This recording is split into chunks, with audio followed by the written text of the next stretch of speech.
What's going on, guys? West Coasters. It's the 5 p.m.ers back here to talk to you about everything that happened over this weekend in Big Brother, the Sunday night episode. I was out last week. You guys had the good fortune of having guest 5 p.m.er, but I think it was 7 p.m. for her. Kylie was here. And now I'm back. CJ, good to see you, my guy. What up? Bro, listen, this week in Big Brother, I was out, but I checked it out, and easy week for Chelsea. Another wild one for Angela. You know what I'm saying? Like that was. So, me and Kylie talked about it last week. I can't stand Angela. I can't stand that this woman goes around and she needles people and she picks on people and then she insists on being the victim. But I'm like, but you started it. Like, you're the one that brought this on yourself, and then you're the victim. Because, like, you see it with Matt when she makes her grand entrance down the staircase and immediately starts lighting into this guy. And then after her entire like tirade against him, she's upset because of how he treated her. Like, she didn't just go off. And like the worst part is she's mad at him for playing the game. Like, yeah, he was targeting you. People will target you in the game. So okay, before we jump into our forward things, I have to say something like that I don't understand. There is playing the game, and then there's being an asshole, right? Yes. Angela's an Angela, asshole. yeah, and she says, "Well, I'm just playing Big Brother." No, no, no, no, no, no. You're playing the version of Big Brother that you think that you're watching on TV. The game itself is Big Brother, right? Mm-hmm. Lying, manipulating, working on things. That's Big Brother. When you're mocking Lisa, that's not playing Big Brother. That's being a dick. Yeah, And exactly. mind you, doesn't bother me. I didn't give a fuck. I also like. I think Lisa says that Angela's a bully. That's a bridge too far. She has bullying behavior, but the reason I feel like a bully usually is mean and has some kind of like a power dynamic there. Angela has no power dynamic. She's just an asshole. No, I think it's just the incessant making fun of someone. And like, she called her a twit, which, whatever, it's not a thing. Like, I'm not upset about that. But if Lisa is that upset about it, then like walking around and mocking her walk and then name calling and like, I can't say Lisa's being ostracized because nobody liked her for different Uh-huh. reasons. But Uh-huh. I'm a big fan of like treat others the way you want to be treated. And Angela's going around crying victim, but she's out here being an asshole to people. And that's why I don't I, like her. I don't know if we have seen, and let's think back because I've watched for a long time, but even let's just think about some recent seasons. I don't know the last time I saw a Karen in the Big Brother house before Angela got there. It like I can't even draw like a comparison to what Angela is doing in Big Brother. The closest I could even think of someone like being an asshole to be an asshole probably would be like the Bananas Cara Maria dynamic way back in the day of just like, The challenge. yeah, like on the challenge. And even So, that I don't think is the same because Bananas stopped at a point. I mean, did he? I mean, he did it. He went from, so here's the thing. Bananas went from being an asshole to being, well, he's our asshole. Is how they No, treat him no, now. no. Bananas went from being an asshole to being 45. What was that? I mean, we have some friends who have turned 45 and they're still assholes. But a lot of them have like toned it down because they're 45. Like that is like, it has no Well, like they didn't like grow up. Angela's in her 50s. So where'd this Bananas come is from? Bananas is 42, by the way. But he just got old, right? He just got old. And I feel Did like he but like did he get old or did Fessy become the asshole and Josh become the asshole? so Fessy was an asshole, right? Josh is not really an asshole, right? Josh is just like emotional. We saw that here. We saw it here in Big Brother, the Big Brother house. We see it there. Like the archetype on the challenge just changed. Like Because what Josh what but Josh is Josh was emotional the same way that Angela's emotional, but Josh was never mean. Josh was mean in the Big Brother house. Not to this degree. Pots and pans, the way he ostracized Cody and Jessica, the way he went after Jess, he needled her. He was an asshole. 100%. I mean, maybe it's the years that have gone by since. BB19 was just too long ago for you that you forgot. Yeah, and that's what it is. Maybe it's the years. It's been 7 years. BB19. Yeah. And you just forgot. But no, he was a dick. He was probably one of my least favorite winners. Yeah. And I was just fed up when he showed up in my second favorite show, The Challenge. I was like, why is he here? But Angela, her behavior warrants her to be on the block, but I don't know if it'll get better. I also don't know that she knows that she's not going to win the show. I don't know that she knows that. It's funny because she has accepted that she's been being a bitch, so she deserves to be on the block because of it. But I don't think she realizes that no one wants to deal with her. And they view her as like, we could always get rid of Angela later. Let's take care of somebody else right now.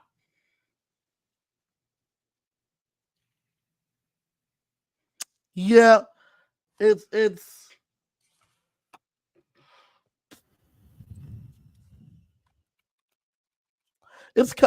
kind of complicated because it's like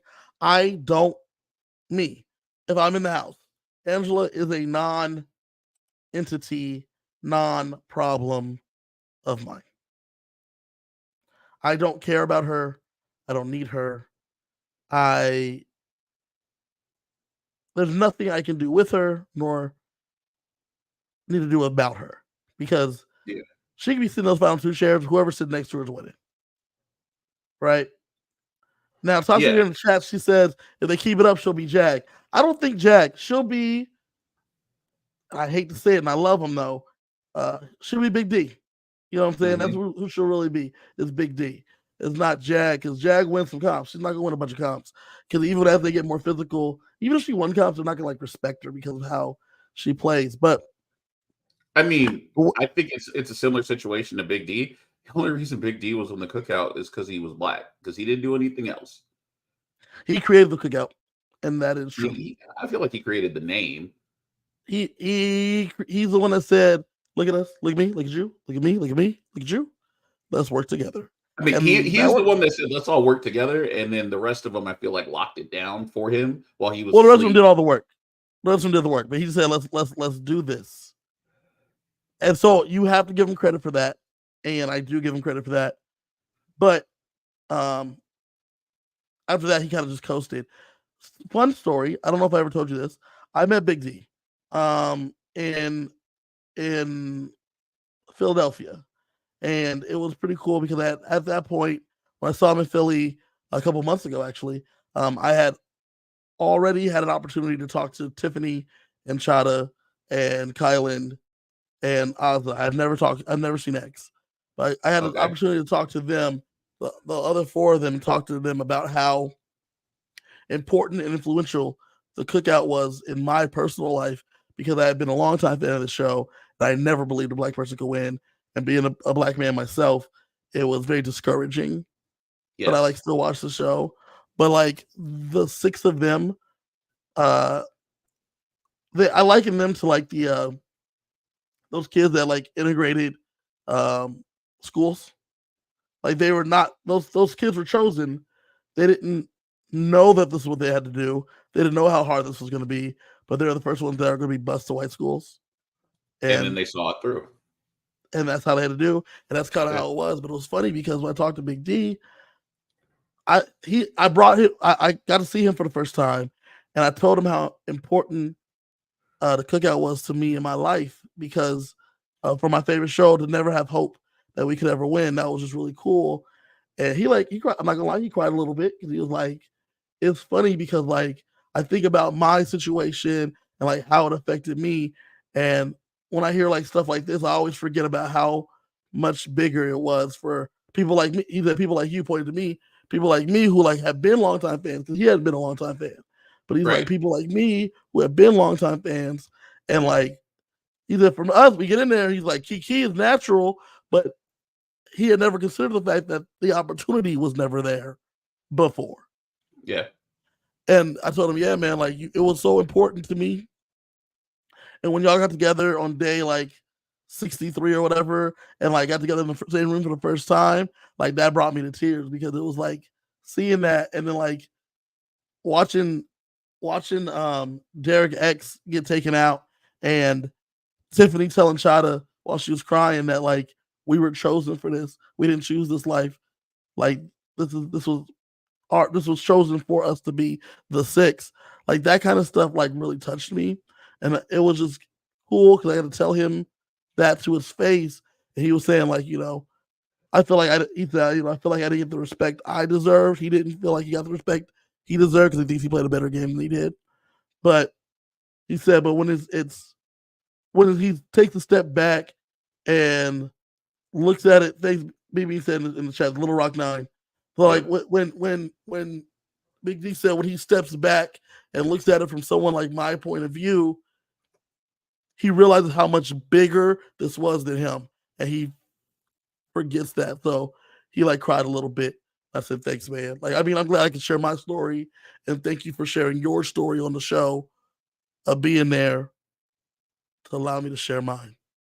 So, and it's funny because like Big Brother, a lot of times when it gets media coverage, it's for all the wrong reasons because of stupid shit people are doing in the house.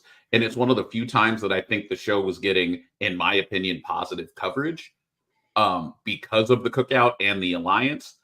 There are people that read it in the media and viewed it as this is racist and this is bad, blah blah blah blah blah. But I didn't take it that way for several different reasons. But one of those reasons is like, regardless of skin color, this is the biggest alliance that got together early and made it that far, and nobody turned. Yeah, and it's because in order for not to have that turncoat, you got to be fighting for something bigger than you. Yep, it's got to be bigger than you, and that's. I mean, I'll never forget. Well, I think I'll never forget the moment of watching. I was in a movie theater. I don't know if you're with me, but I was on my phone in the movie with an earbud in, watching Tiffany tell Claire that on her HOH, she's sending Claire home because she has to, and Claire being like, I get it. So yeah, this sucks, but I get it. And when you're fighting for something bigger than you, it changes everything. It changes everything. Yep.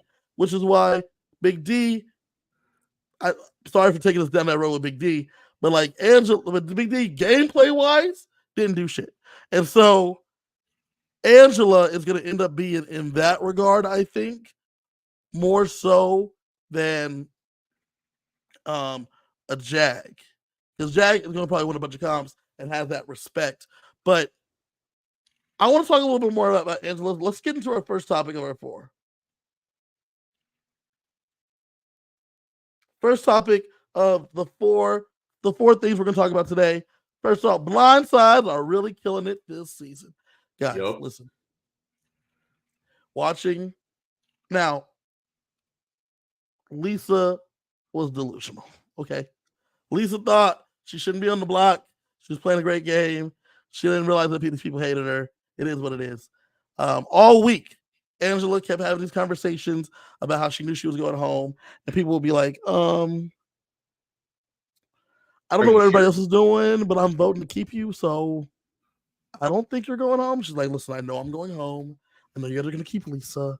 And she's like, no. But when it came to reading the votes, 11-1 blockbuster blowout. Lisa, shock face. Angela, happiness. Can't believe she's there. And then she delivers a speech because she's like, everybody's keeping her in the game, and she's so happy to help her with her dream. And I think AI Arena leads the blind side. It just is what it is. Yeah, because you can't really trust what anyone's saying because you don't know who's going to be on the block when it comes time to vote. I think it does lead to blindsides. I agree with you. I also think that since we were just talking about Angela and like her Big D journey, I think that because nobody trusts her and nobody wants to work with her and no one's going to give her any information because they know she's a loose cannon, they're just going to deal with her whenever they deal with her. Maybe it's this week when they decide they don't want to deal with her anymore. Maybe it's in 4 weeks when they have a double and they can't figure out who to send home on the second one. That's the worst part, right? Like, it's like we got a double. We don't know what else to do. You can do Angela. Yeah. All right, I guess we can do. I guess we do. I guess that's what we can. I guess we can do. I guess we can do Angela. because that's where we are right now. We can get rid of Angela, we can get rid of Kenny, or we can go after a target. Yeah. So, and like for whatever reason, Matt was the target week 1 because people didn't really care for him, and Angela had it out for him. Lisa was the target week 2 because nobody really liked her. No, right Lisa was the target week 1. Lisa was the target. So that's true. This is why also it's so wild, right? Angela puts up Lisa, Tucker, and Chemo. Kenny, Kenny and Chemo.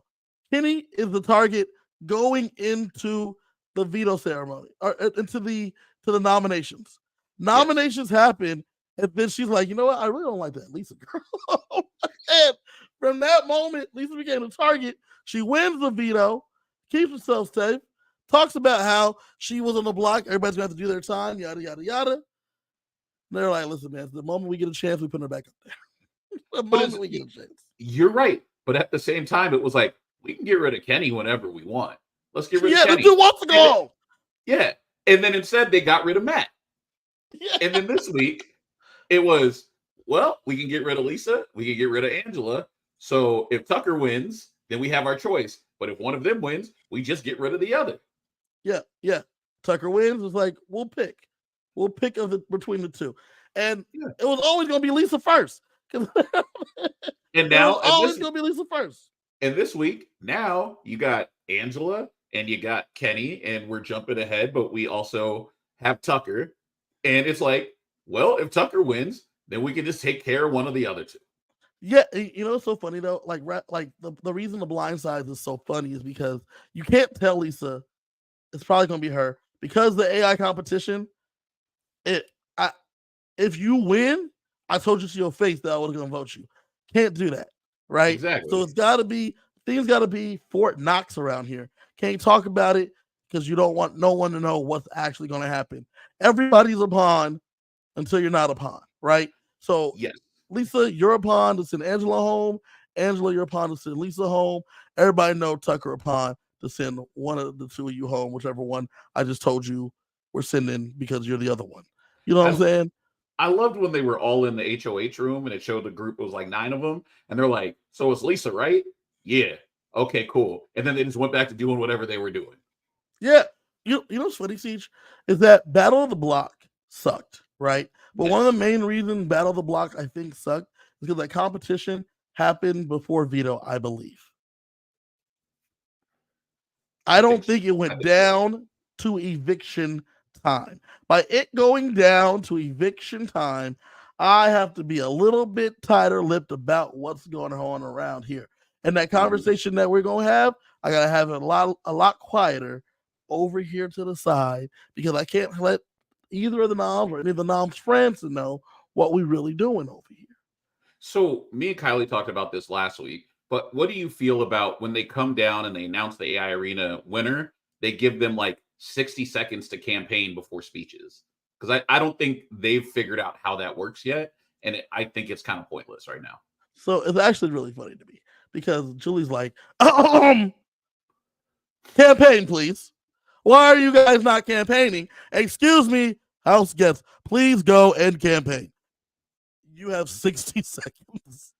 Well, Julie, they've been in the house for like a week. Like they've had their pitches. They know that they're going to be on the block. There's going to be an option. Everyone's kind of made up their mind. This is not a double. Right. It has the energy of a double, but it's not a double.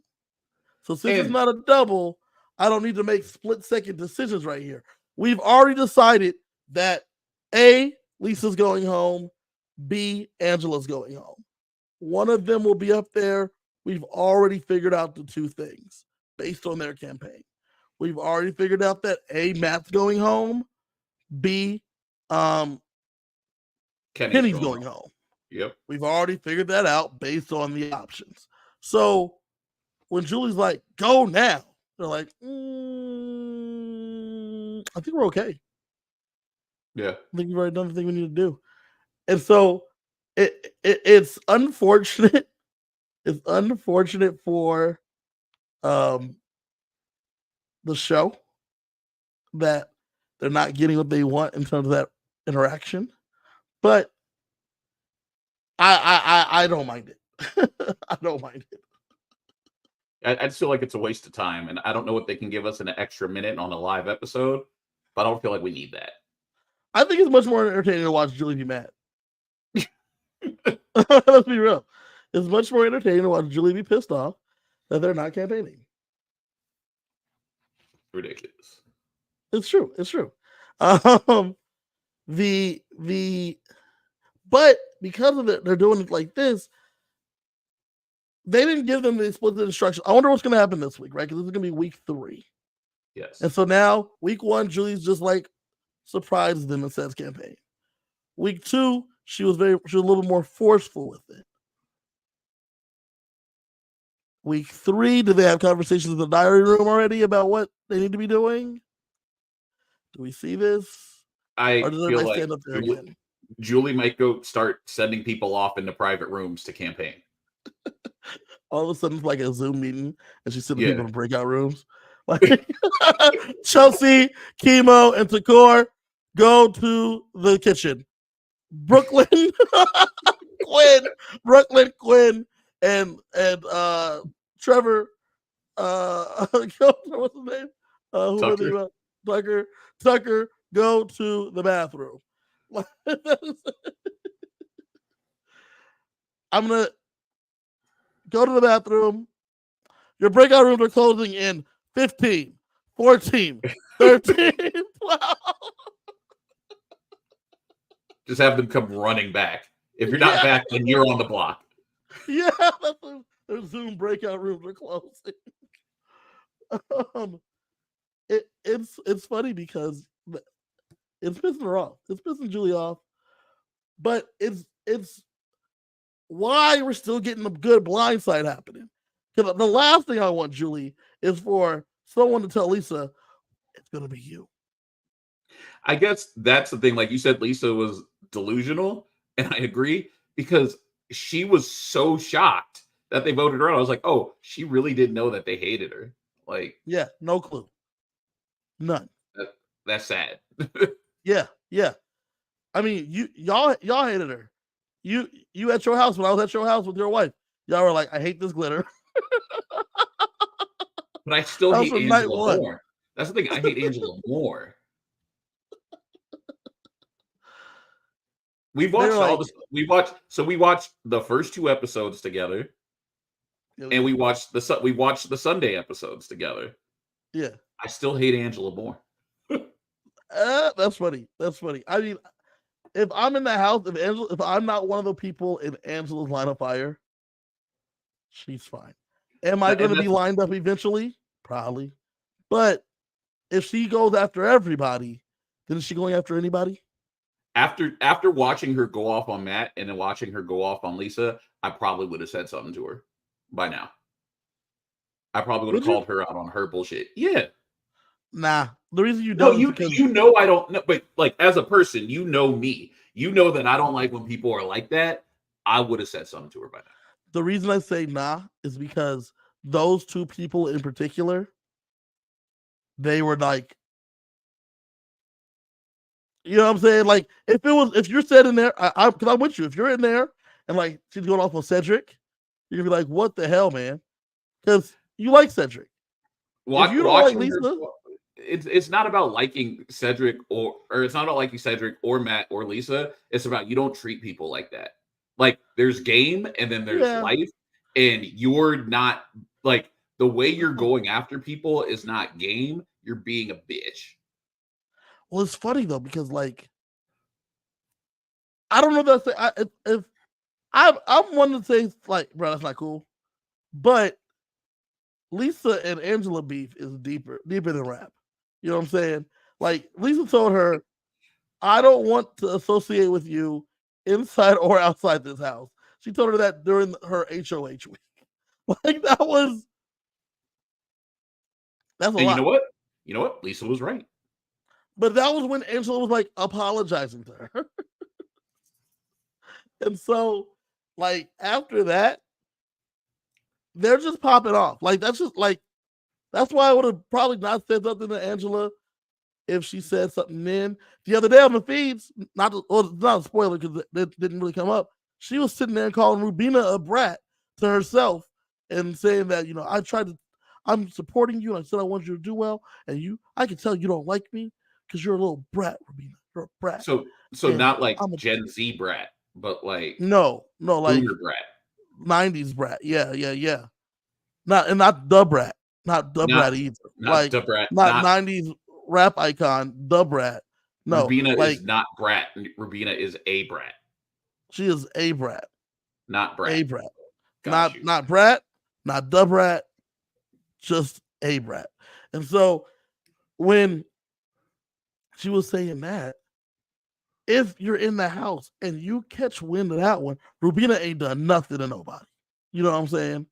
So if Angela coming here, we was all sitting around the kitchen and she said some slick shit to Rubina, that's what I'll be like, Angela, what's your old ass? You need to go somewhere, okay?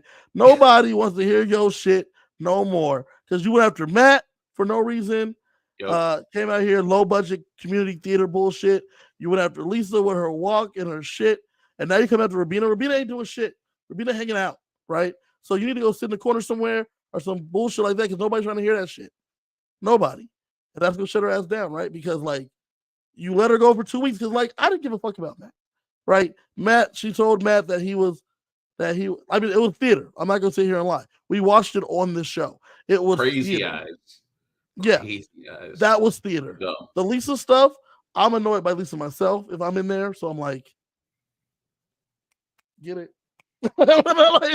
When she's going off, I'm like, yeah, girl. I mean, she's not wrong. Like that's what I'm saying in the background. But if for Rubina, you come at Rubina, I'm like, no. Rubina enough T-Core, chemo. Come at anybody else? What are you doing, man? Cut that out. She's got to go. That's why it changes. You saying that you gonna jump in there on Lisa? You jumping to cover Lisa? I'm not jumping to cover. I'm saying you don't treat people like that. I'm not covering Lisa at all. But are you called? Okay, so here's my question before we move on. Are you calling Angela out publicly if she's going at Lisa? Or are you calling Angela out privately? I'm probably doing it the same way Chemo did it. Why are you? There's a better way to do that. Except I'm not saying there's a better way to do it. I'm like, you don't treat people like that. Like, why are you? What is the root reason why you're going after her like that? Do you have the same energy if she's going after somebody you like? Oh, then I'm coming hot. And it's not stuff. That's what I'm saying. It's not stuff when it's your boy. When it's someone that you like, if it's my boy, if it's my girl, we at 11. You're going after Chelsea or Rubina or Takor or Chemo. Yeah, then I'm gonna have some energy, and you might see me a little bit angry, but I'm gonna like, I'm gonna be calm, but I'm gonna be like, you shouldn't treat people like that. Like, I don't care if you dislike her or not. Like, you shouldn't be intentionally trying to hurt her feelings. Right. I mean, it changes when you don't like the person. The energy just changes when it's a person that you care about involved. So Angela, the blind sides are hitting. Angela's still not, but the blind sides are hitting. Let's talk about number 2, CJ, Ainsley Land. The competition this week was the classic competition where they have to just like jump along the beams and then get to like a piece. But this time, those buttons they had to hit to collect points along those beams. If you fell off the beam, score started over. If you hit all the lights, it resets. We had some pretty inventive and intelligent plans here on how the people did it. And my boy Said comes out with the win here. What do you think of the comp in general? And do you think this is still working with our equitability comps? I like the changes that they made, that they put the points on it rather than just who can get through the fastest, because it adds strategy to the game. It's not just a balance contest at that point. Mhm. I think if Mackenzie didn't go down, she would have beat Said because she was killing it. I love that Quinn had the idea, well, I'm going to finish with the 3 so that I can start with the 3 so I can try to get more points. And then people saw that and they were like, well, then why don't I just stop at the 4? And then I'll go from the 4. So I think it's a welcome twist to the challenge. I'm not going to lie. I was kind of hoping that we got another Jasmine situation where someone was in a boot for 6 weeks.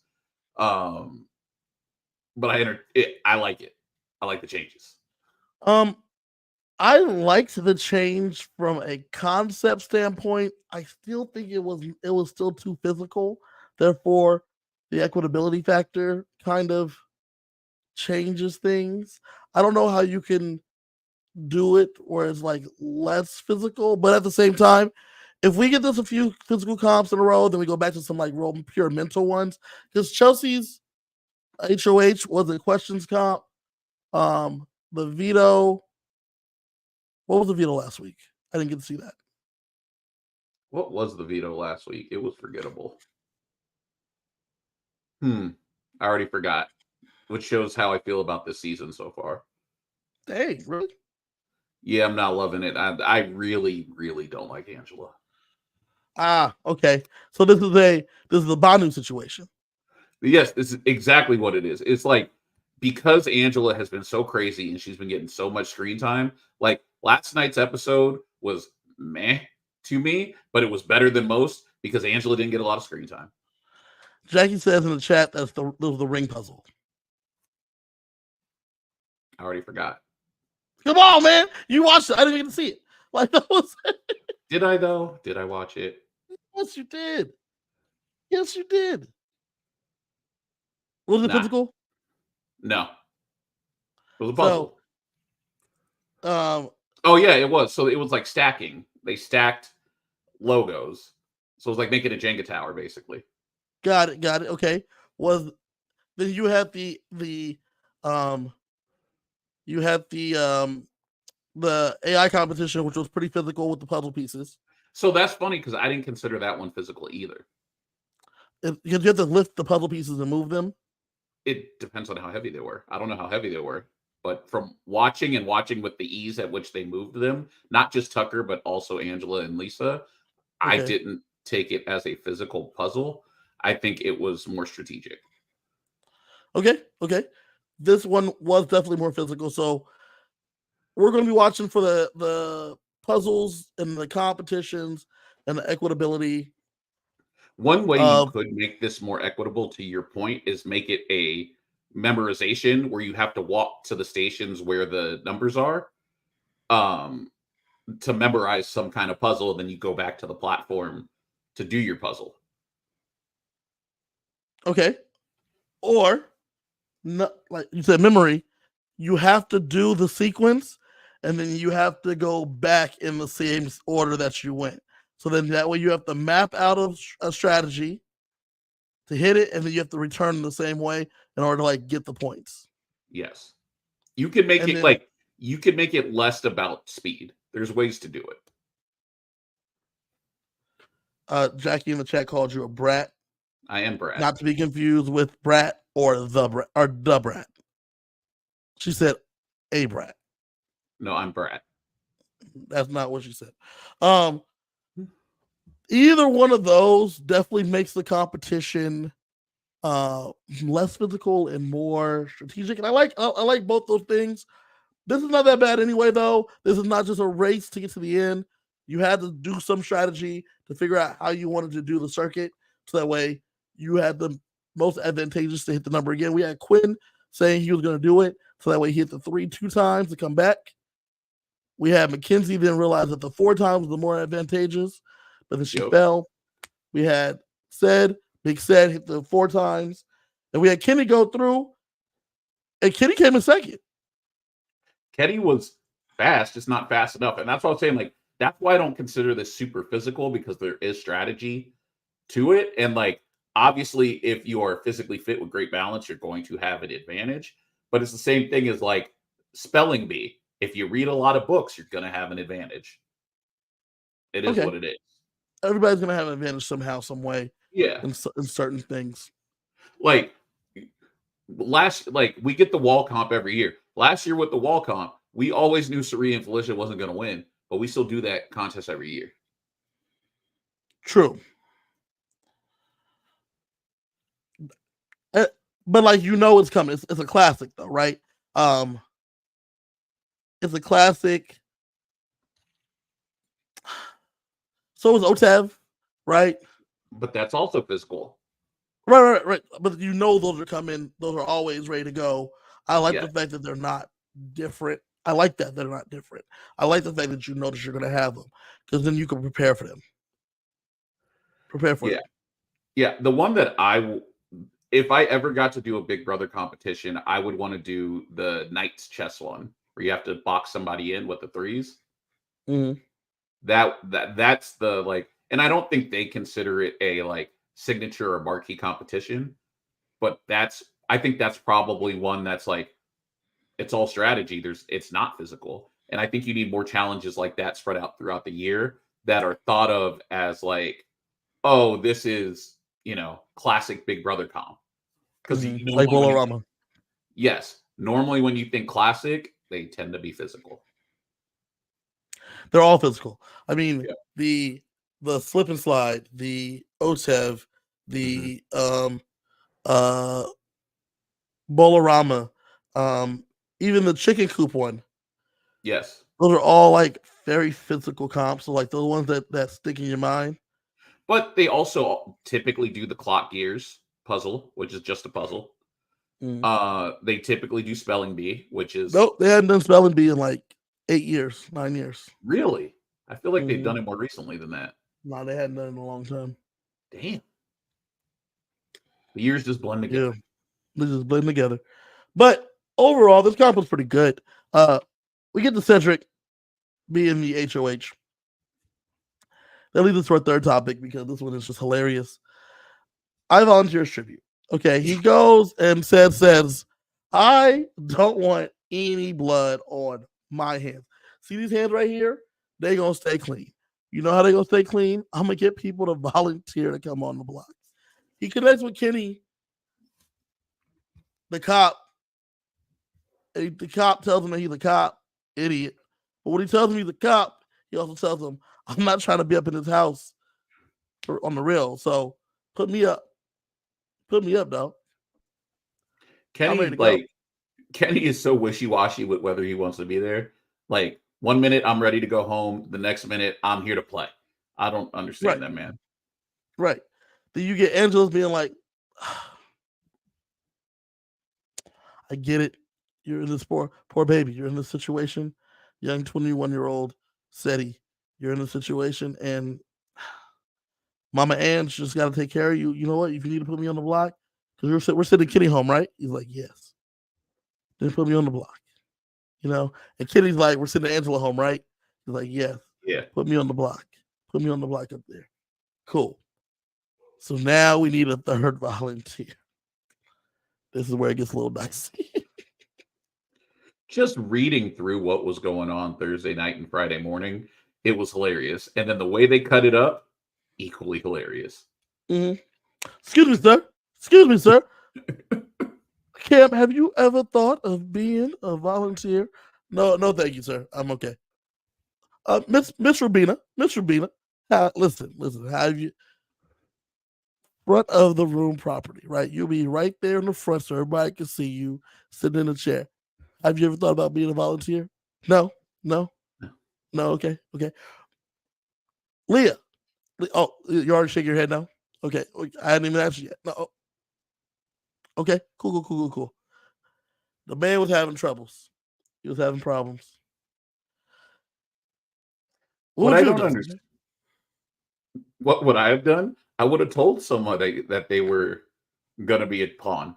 I'm not asking Smart. because, like, at the end of the day, it's gonna be a lot of what we talked about earlier. I don't care if Angela goes home or if Kenny goes home, but somebody's got to sit up there next to him. We haven't talked games, so it's going to be you. Sorry. And if the veto is won, I'm going to try to get him to not use it. Sorry. Like, it's just going to be you because I don't want to get any more blood on my hands. Now, if, if a power is played and there's a way to save you and only have 2 people on the block, yeah, I'm going to pull you off. But I can't, somebody's got to sit there. Yeah. And maybe you call up, one of your alliances, maybe not the Pentagon, but maybe you bring the collective together and say, look, we came together. Angela decided we weren't a thing. We can still be a thing without Angela. And the way we solidify this is one of you guys volunteer to go sit on the block. And if you don't want to volunteer, then we draw straws. What about when I say, last time I saw this happen, they got Jag to volunteer and they're going to send them home? Yeah, well, they didn't like Jag. We all like you. That's why we're sitting here. Because remember, we agreed to work together. So did that group with Sari and Felicia and Izzy and Blue. Okay. But we're not them. At a point, you got to put your trust in. Yeah, at a point, you got to put your trust in somebody. Yeah, that's true. Sasha agrees with you. Stand on your decisions. Don't allow others to sway you. Stand on business, is what she said. Sheldon disagrees with you. If you can get a volunteer, that's truly no blood. You got to keep them hands pristinely clean. Here's the thing, though. Like, if you give everyone a chance to say no, you're going to piss them off more. And there's 14 people in the house. Of the 13 people that's not you, somebody has to be your least favorite. Eventually you're going to piss somebody off. So who can I live with pissing off? I'm going to be real with you, right? It's dumber than this. We're in a group called The Collective. Mackenzie just came and dimed out that she has a power to me. Yes. I can either use it to my advantage or not. That's something I got to worry about. Leah's not in my group. Rabina's not in my group. And there's eight of us. Mackenzie's 9. Angela's 10. Kenny's 11. That leaves Tucker at 12. Rabina at 13. Leah at 14. It's going to be one of the 3 of you.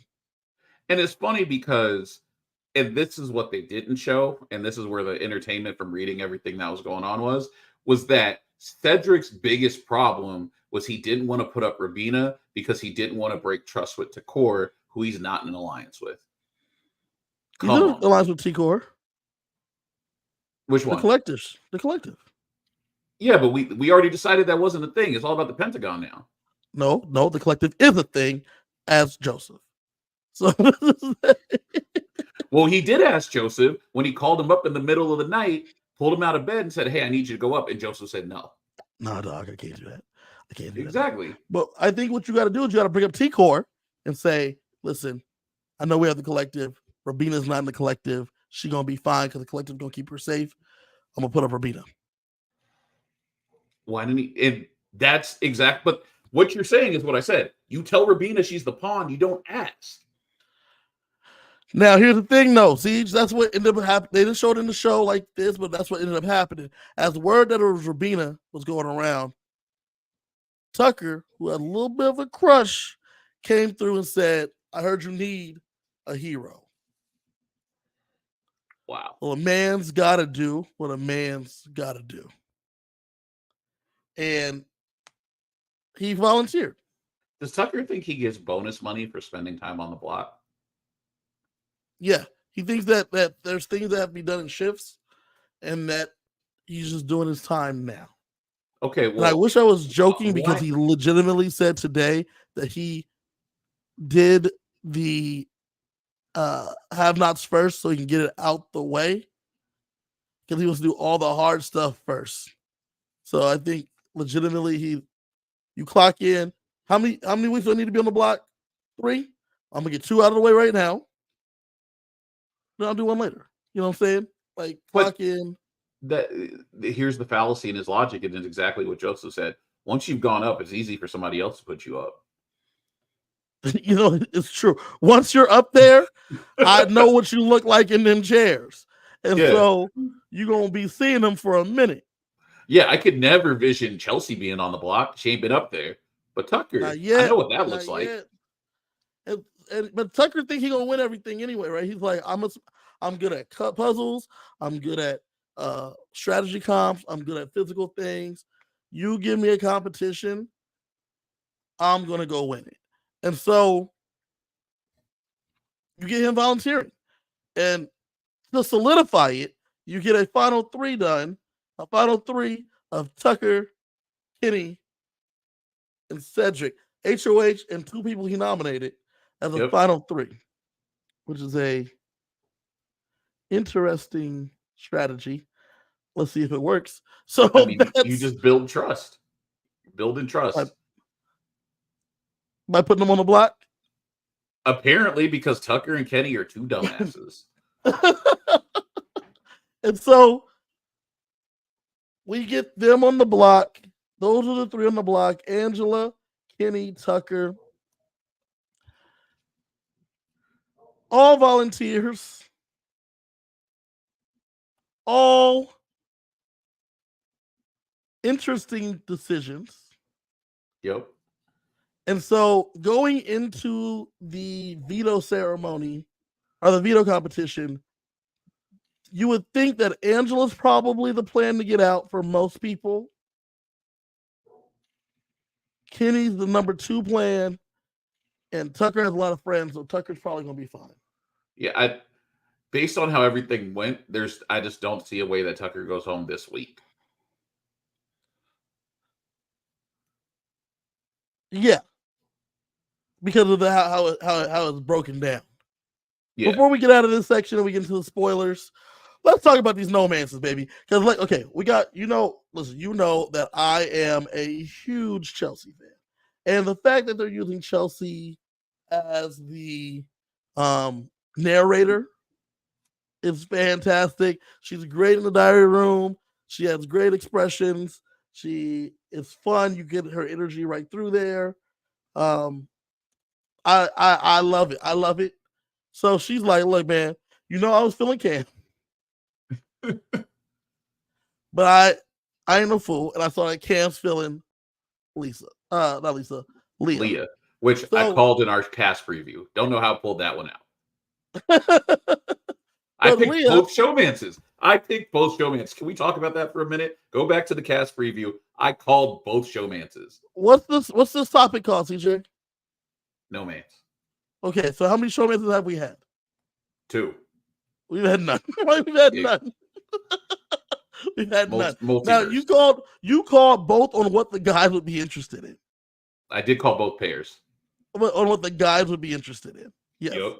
You did get that right. Because Matt was interested in Mackenzie. Yep. And she was interested in him too, though. I think she was, but we were a weekend. Who knows? I mean, it was the tallest guy in the house. We do know that Cam and Leah like to flirt. We get a little montage of them flirting. But she has told Chelsea to her face that she's not interested in Cam. She got a crush on Tucker.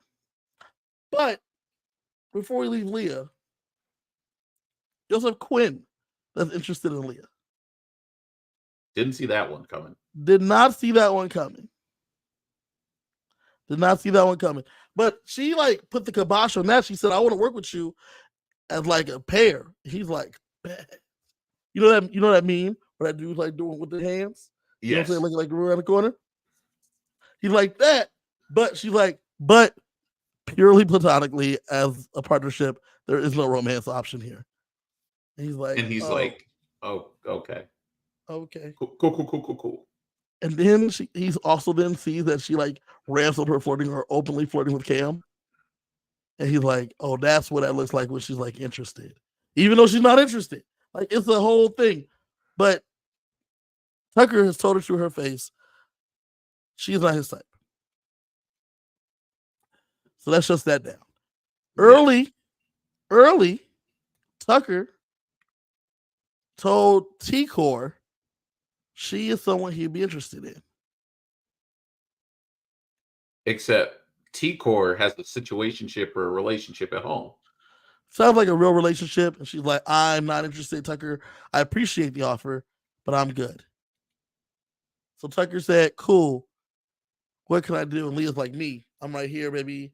I'm right here. Pick me, daddy. I'm right here. And he said, you know who I like? Rabina. You know what I'm saying? Rolelo Filipina, baby. And it was funny because today on the feeds,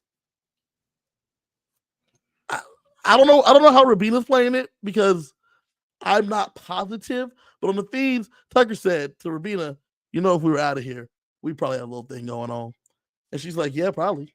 But I don't know. I don't know how serious she was about that. But she did say that to him today. I mean, at some point, we know that there's some producer intervention in this game. At some point, Rubina's probably in the DR, and they're probably Get a like, bottle "How of about wine. Tucker? Yeah, how about How about Tucker? Tucker? How about Tucker? You and Tucker cute. You and Tucker cute. You want wine tonight? You want Yeah, wine tonight? we gonna make sure y'all get wine tonight. That's probably what they're gonna do. You yeah." know who else has this question, Tucker? Though Who? Mackenzie? Chemo, baby, Chemo. And now Chemo told Takor he has a crush on Tucker, but he knows that nothing can go nowhere. As you know, one of our podcast partners on here, Sheldon, who has a crush on Chemo, he don't know. Sheldon, when the season was starting, he dropped some very, very spicy pictures of Tucker in the chat. That was Sheldon was like, this dude. I'm liking what I see here. Now, they're real racy photos, so I don't know if they're just like model photos. I don't know where Sheldon got the photos. I know Sheldon definitely saved the photos. Sheldon's on the poster. He probably already had them. You know what I'm saying? He probably found them before the season even started. He probably knew who Tucker was from the jump. You know what I'm saying? But with these things being the case, who knows? Maybe Chemo does got a shot, right? The wife suspects that Chemo might have a shot. Okay. Sasha says though that Rabina likes Tucker, and I think she does too. We'll see what happens. We got the showman, we got the no man's going on right now. Get everybody to be a little cagey, but there is some possibility of a couple showmances. I could definitely see a Cam Leah showmance because Leah's bored. Yep. I could definitely see that happening, and it's only because Leah's bored. Like she ain't Give me nothing else to something to do, do. so she's like, "Yeah, let me go make out with this man. Like, let Yep. me go do this." You can see that happening. I can see a Tucker Rabina situation popping off. That could happen. Unfortunately, my boy said, shit out of luck. There's nobody for him. Nope. Mackenzie, she's too tall for all the people here that are left. So that's tough. That was her choice. No, man, she would have met to stick around. Yeah, but what I'm saying is, and this is Oh, your shit, she body don't want no shaming. short king? Yeah, you don't She want no don't want short king. Yeah. If anybody should be upset, it should be you. She's body shaming. Listen, I feel bad for Seth because if that's what he's into, if he wants to climb, you know what I'm saying? If he wants to climb, if he's Tarzan, king of the jungle. Yeah, And he she's just like, wants his no. chain. That's just tough for him. And I get it. But that is like where we are on the romance sitch. CJ though, a lot is transpired. From what I've heard, it's been a crazy 24 hours because I haven't been able to see what's going on today. I am ready for these spoilers. Okay. So It is spoilers time. I didn't get the drop ready for the spoilers. I didn't get the music going. I need to do that because we need like a spoiler sound that is like going to be spoiler time. But before we do spoilers, join us again on Thursday as we recap the episode after the episode and we talk about the week as a whole and our 4 things. Sheldon will be there. Kylie will be there. I may be there. CJ may be there. Join us on Thursday right here. And then on Monday, right back here at about 5 p.m. East Pacific, 8 p.m. Eastern. Me and CJ will be back to do the 5 p.m.ers, the West Coasters, the West Coast Warriors. We'll be talking about everything that happened over the weekend. If you're leaving now, adios. But if you're sticking around, I got some spoilers for you. I'll give you guys about 5 seconds to get up out of here. All right, hit it, CJ. Man, I thought they'd never leave. Okay, CJ, listen, man. As we know, the reset what we got going on here. Cedric's the HOH. Angela's on the block. Tucker on the block. Kenny on the block. Yesterday, there was starting Saturday, there was a plan in place, right? Tucker's going to win the veto. And first, he was going to keep noms the same. So that Angela could go home. I supported that, right. That was the plan.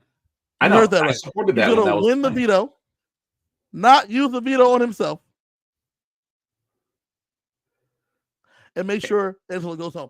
Now, I heard of volunteers, but that's volunteering. You know what I'm saying? That's volunteering. That is signing up for the mission and sticking to it. That's why that's like I don't mind sitting on the block come voting time. Correct. Dedication. Wild. A little bit of hubris, but that's wild. So that's the plan. Then sometime Saturday night, sometime Sunday, things started moving.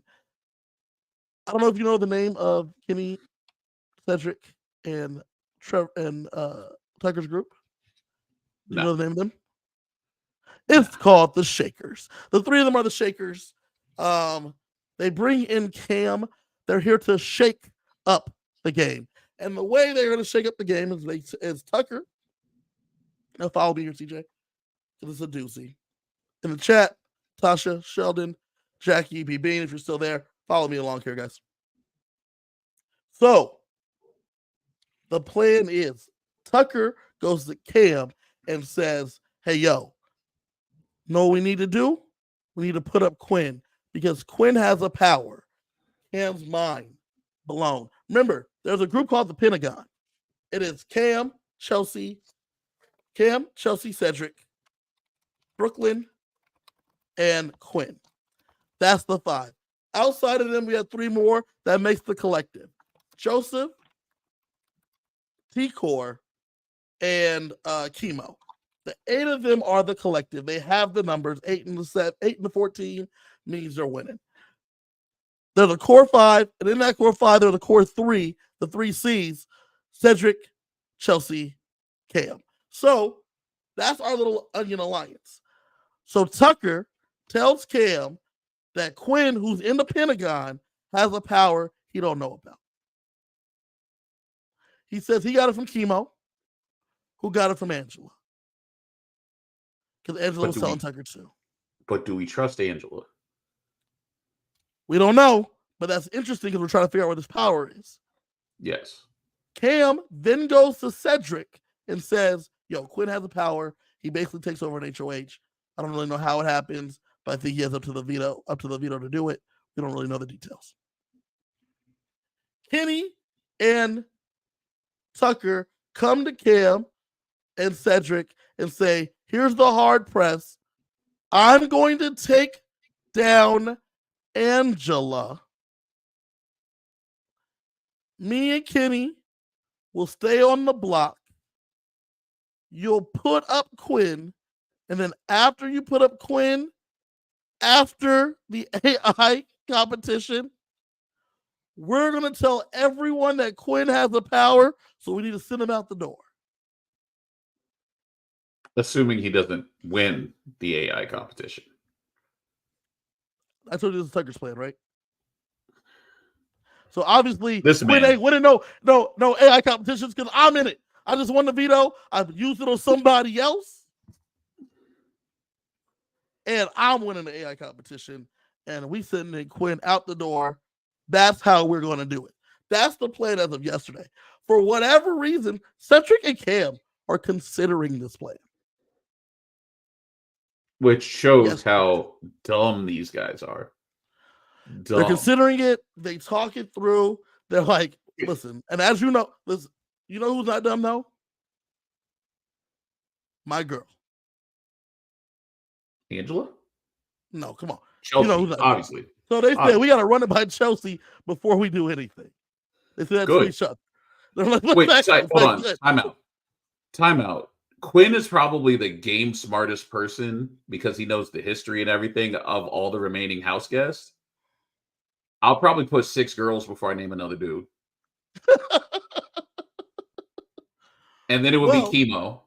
And then, I don't know. It's bad. Luckily, before they can even talk to Chelsea, Brooklyn comes up there. And Brooklyn's like, oh, this is a lock. If Tucker's still up there, we should probably put on Tucker. But he's going to probably use the veto on himself. Then we just send Kenny home probably, or Angela, whatever. But I'm like, man, Brooklyn says this to Cedric. And this is so important. Brooklyn says, now I'll make sure you're looking at me, CJ, on this one. She said, we're in the best spot though, baby. We have the Pentagon, which is 5. We have the collective, because Joseph thinks he's the leader of the collective, which is 8. All 5 of us are in the collective. Yes. With those numbers like that, in like 3 weeks, we will run the whole house. Those words gave Cedric pause. He said, she's right with the numbers. We all make jury, and it helps us out here because Tucker's plan is fun. Tucker and Kenny's plan is a real shakeup. The part that the piece they don't have is that in 2 alliances that Cedric's in has Quinn. Also, Quinn and Cedric have a final 2. I don't know how real that is, but he has that final 2 with Quinn as well. So I mean, we've talked about before, how real is a final 2? It ain't real until your final 2. Because you can always change your mind. Correct. So they don't know about all this connection that they have. They're like, oh, but he's connected to everybody, which is true, including the guy you're talking to. So that gives him pause. He does ask Quinn a bunch of times about powers. Quinn continually lies, which makes him wary. But Brooklyn spoke some truth. They talked to Chelsea about maybe Quinn going up, and she's like, the numbers aren't going to be there. Like, wouldn't be there for nobody else. Angela's going home, or Kenny. That's how it is. So that pushes them back. That rebuffs them a little bit. They go back and they talk to Tucker again. Tucker and Kenny are like, bro, we got to do this. This is the move. This is the move of the season. We got to do it. Fast forward to this morning. He's mulling it over, going in at night. He's thinking that it's a whole blindside, though, because he has to tell Mackenzie that I'm putting you up. You're going to have to use your power, and the chips are going to fall where they may. And then whoever goes up ain't going home. It's going to be one of the other 2. Which is wild. Right? Wild. Mac doesn't want to use her. Mac doesn't want to use her thing, obviously. Yeah. Right? And she's pissed that she kind of told him. So this morning, Cedric goes, talks to Tucker and says, use the veto on yourself. It's off. Use the veto on yourself. Keep yourself safe. Don't say to Angela. Tucker says, nah, fam. We doing it. And he's like, Okay. He then calls the Pentagon together. And I watched this live. He calls the Pentagon together, and him and Cam together say, so Quinn, Tucker and Kenny want me to put you up. Because Chelsea told Cedric yesterday, listen, I don't know how the four of y'all are moving, but people are starting to talk about the four of y'all. That they kept coming in there talking to him. Yeah. So people think now they think, Cam, yeah, the block is too hot. The block is too hot. Cam said, Cedric said, I can't do it. Remember, my guy wants no blood on his hands. Exactly. The block is way too hot. Can't do it. Hey, Quinn, the two of them, that's what their plan is. They want you to go up today. They're like, me? They said, listen, this is where my alliance is because I'm here in the Pentagon with the five of us talking about everything. Yesterday, Cam can vouch for me. Yesterday, this is what their plan is for Quinn to go up. They don't tell Quinn about knowing about his power, but they tell him that they saw your movements and they see that you're in good with everybody. They think you're the best player here, and that'll really shake up the game if we put you up. So they want to put you up, and they want to get the votes there to vote you out. But obviously, we got the Pentagon, we got the collective, so that's not happening. Yep. That gives Quinn the heads up this morning. Brooklyn and Chelsea are like idiots. We're coming for them now. Like, obviously, we're gonna take them out. Yeah. Remember when he told Tucker, "Don't use it." He sees Tucker again and says, "Tucker's like, why am I not taking down Angela?" He said, "Because the votes aren't there. I already checked everybody. The votes aren't there. It's off. It's off." She keeps moving. Tucker says, "I'm gonna let her ride." So, conversation with the Pentagon is not happening. No conversation with the collective. Just the Pentagon talks. They're like briefed on what's going on. Cedric and Cam repledge allegiance to the Pentagon. Say they're all out of the Kenny Tucker mess. We're not doing it. Everybody's cool with it. The five of them, no hands in, but everybody's like locked in. Everyone starts telling a little bit about their secrets. Brooklyn talks about the girls trying to do a thing. Quinn talks about him having a fake fight to Aaliyah and other things. Like they are actually sharing and divulging information. Before the Pentagon was like real loose, five. correct. Yeah. They are now, and that's what it takes. It takes someone's HOH, and you gotta be looking death in the face for you to know who your real friends are. You know what I'm saying? Yes. And that's what happened today.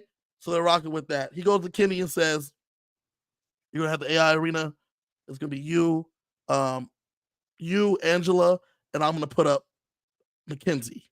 And then Mackenzie's gonna take herself down, and then she's gonna use who knows who's gonna go up in that place, right?" Yep. But Kenny, you got a chance, and I want you to be here. Kenny's like, cool, yeah, we'll do that then. I mean, if I go home, I go home. You know what I'm saying? Like, it is what it is. If I go home, you know, I got a family. Like, yeah, I heard that shit. So, fees go down. Feeds come up. All hell has broken loose. Feeds come up, CJ. Quinn is fighting Tucker for his life. Tucker's like, you lied to everybody. It was the move to make, but now Cedric's in my crosshairs. We're doing this. If I stay, you know who I'm coming for. And Quinn lied to all of y'all all along. Quinn's on an apology tour. He's on a world tour with Common, and his man's trying to apologize to everybody. Because he's like, apologizing for it. I shouldn't have lied to you. I'm so sorry. I got caught up in the game. Like, I'm so sorry. Do you know what happened today? No. He used the veto on Angela. Cedric said, I told you not to do that. He put up Mackenzie. She used her veto. America's going to nominate somebody, and everyone's in agreement that no matter who wins the competition, whoever America puts up is safe. Wow. So Tucker's going home or Kenny's going home. One or the other. It is Wow. war. The war has been declared on now. The world versus Tucker and Kenny. It is all because Tucker told Cedric, "You wanted no blood, now you're bathing in it." Cedric, who wanted no blood on his hands, has Tucker coming for him like a heat-seeking missile because he said, "You lied to me, you fucking tricked me, and you're a coward and you're a baby back bitch. You told me this was a go, it's not a go. What happened?" Now, mind you, I told y'all, he told him several times this is not a go. But that's what he said, that Cedric's a liar, yada, yada, yada. He disparaged his name immediately after the veto ceremony or right during it. The house is exploding because no one knew Quinn had exactly what the power was. Because the people that did know Quinn's power were Angela, Chemo, Tucker, Joseph. Because Tucker told Joseph. Because they're a final two, but no more. They're not a final two anymore. Because this move was done outside of all these people. Yeah, Tucker has now proven that nobody can trust him. Correct. But also Quinn is suspect. So like Rabina's like, it's making me rethink every conversation I had with Quinn. Because Quinn's been lying to me the whole time. Now the collective, for the most part, they're all cool with the fact that Quinn didn't tell nobody. Quinn saying he wasn't going to use the power anyway. He probably was, but they're all saying that's cool. But now, Quinn is for sure using the power next week. Yeah, he might as well use it because otherwise, there's no it's use it or lose it. It was a dumb move. It was a dumb move for Tucker to blow up on this. Like this move doesn't make no sense. As Sasha says here in the chat, Joseph didn't like the move anyway because he didn't. The move didn't make any sense. Nope. It didn't make sense for Cedric. He's in a good spot. Tucker and Kenny don't know what spot he's in. CJ. It's wild because why would you piss off the person you know is going to be the next HOH? Because they wanted to send him home with the HOH in his pocket. That was what they thought they were doing. But Quinn being the HOH is good for Cedric. So did they not know before that America names the replacement? Because I know Mackenzie was like, she was coy when she explained to Tucker how it worked. But she explained to Cedric exactly how it worked. Yeah, they knew America would name the replacement. So what are you doing? Because how do you not know? Like Cedric doesn't know if America likes him or not. America could just be we're going to put up somebody. I know, but we might put up somebody in your alliance. Maybe we put up Chelsea, who appears to be your homegirl. Maybe we put up Cam, who looks to be your homeboy. You know? Because we don't like you. Can you believe this? The internet does not like Chelsea. Not surprised. You're not surprised, but also shocked, right? You're not surprised by America, but you're also shocked because she's amazing and she's done nothing wrong. We both have friends, mutual friends and non-mutual friends, who are show-only people. And every year you talk to them, it is wild who they like and who they don't. Because if you watch the feeds, you're watching a completely different show. I couldn't fathom somebody not liking Chelsea. Yeah. They also don't like Quinn. They also don't like Joseph. Those are the three people they don't like. Well, I get Joseph. It's the mustache. But Quinn, I don't get. Now this is the wildest thing to me. I was in the Facebook group and I was looking. Someone said, if Mackenzie uses the power, we're voting Chelsea, right? And there was a bunch of likes on it. And I said, why don't you like Chelsea? And they said, because she's doing too well and she'll win the game if she stays. Okay. And? Then why do you need to try to muck up the game? If the girl's playing good, let her play good. So who do you plan on voting for? I'm going to go in there. I'm going to vote for Leah. Because that's the funniest shit that happened. If I'm voting right now, probably Joseph. Because I don't like his mustache. Now, here in the chat, Tasha says MJ wasn't going to use the power, and this is true. Brooklyn told 100%. Her, you're probably good, right? You don't need to use it. Even if you go up, you probably don't need to use it because they're going to send home either Angela or Kenny because everybody is working under the assumption that Tucker's taking himself down. But then when Tucker took down Angela, she thought it was a setup. And so she's like, I ain't going to be boo-boo the fool. I ain't going to be boo-boo the fool. Yeah, and it's understandable. That. Now, after all this blow up, CJ, you're going to love this part. Because I got to watch this when I was at In-N-Out, which is a burger chain here in Las Vegas. It's based out of California. It's delicious burgers. I was at In-N-Out eating food today. And I watched as Cedric said, I'm doing 101s. He talked to everybody. Most people were like down with them. They understood the situation. Angela. He had a 101 with Angela. Like you said, Angela, you already heard me sigh. Angela said, baby, this was a terrible move for you. And he's like, nah, I mean, if it is, I get it. And she's like, no, listen, you have Tucker, who's the best competitor in here. He's against you now. And I hope you can fix that relationship. But like, Quinn would have went up and baby Quinn would have went home. That's what would have happened.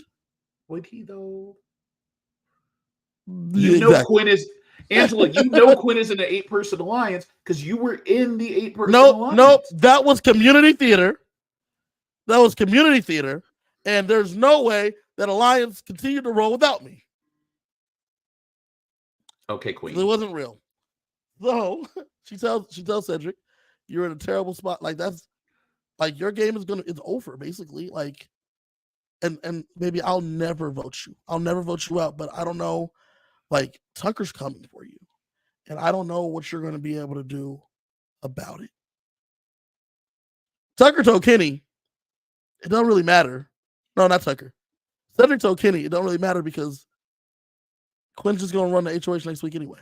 That's why I was afraid of it. Because if he stayed, he's going to be the HOH and going to put me up.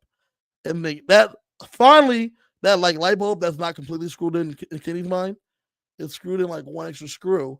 And when Tucker said, I'm gonna just win the HOH, Kenny said to him, it doesn't matter because he's going to take over your noms and you won't be HOH.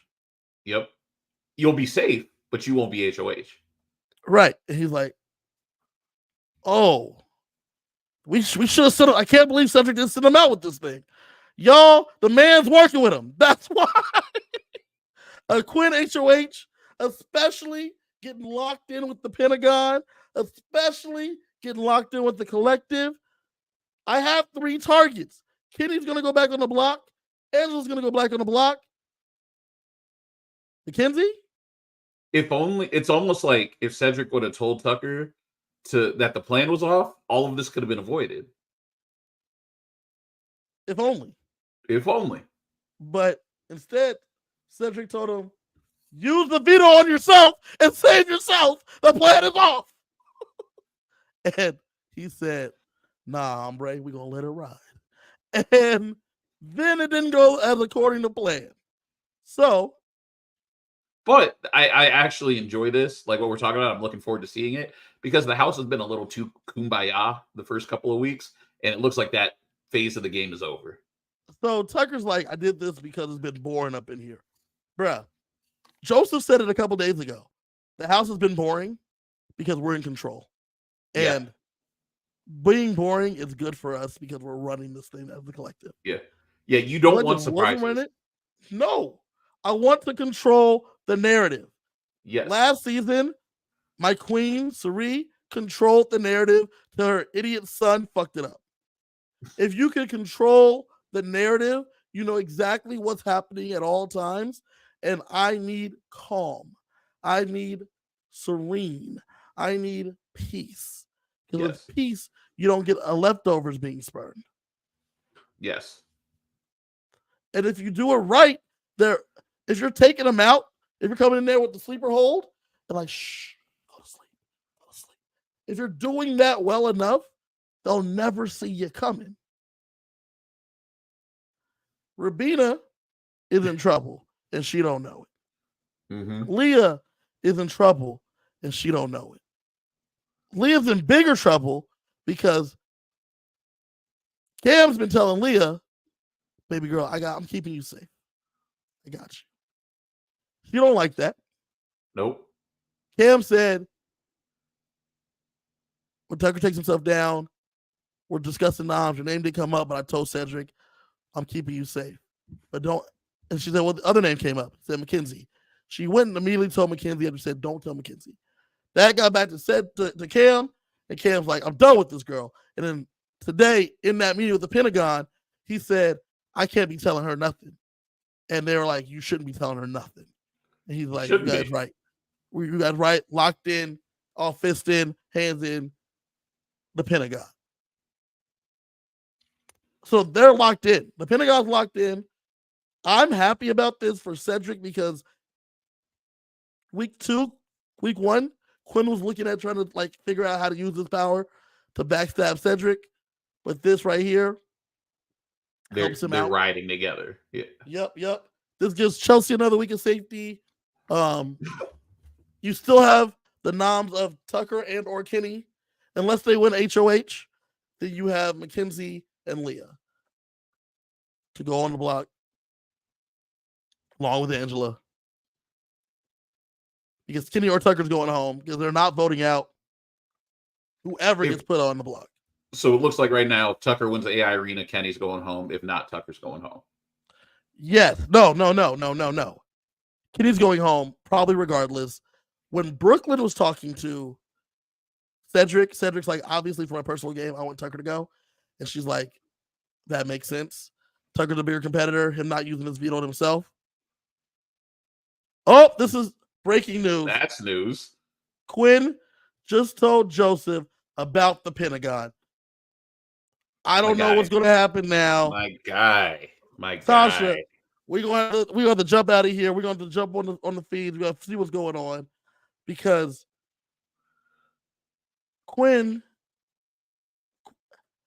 I don't know what Quinn's doing. I don't know what Quinn's doing, but that's where we're at up to the minute. CJ, what do you have to say for all this information you've been spoiled? We didn't even finish. Why is Kenny going home no matter what? Like, why is Cedric keeping Tucker? Because Rabina, T-Core, a lot of them want to keep Tucker because they like Tucker more than Kenny. But Tucker is the bigger threat, so maybe they'll come around to it. They have like 3 days. But they have the numbers. Right. The collective has the numbers. Right, but the collective also like they're more Kenny's on to there's a little bit of a girl thing going on. A little bit of a girls' alliance. There's a little bit of a girls' alliance going on. And Kenny's like pushing for these girls to go. Kenny's like anti-women. It's weird. So they like he's married, he can't have temptation. That might be it. Tasha saying Chelsea needs to be careful. Listen, we need to protect Chelsea at all costs. At all costs, we need to protect Chelsea. Protect the mascots. And I can't believe the episode that Cedric said that. That he's like, mascots to just like, you idiot. Anyway. We said that on the couch. We said that we were sitting there. And he said that in the diary room, and you're like, oh, he's right. And we were all like, yeah, he's right.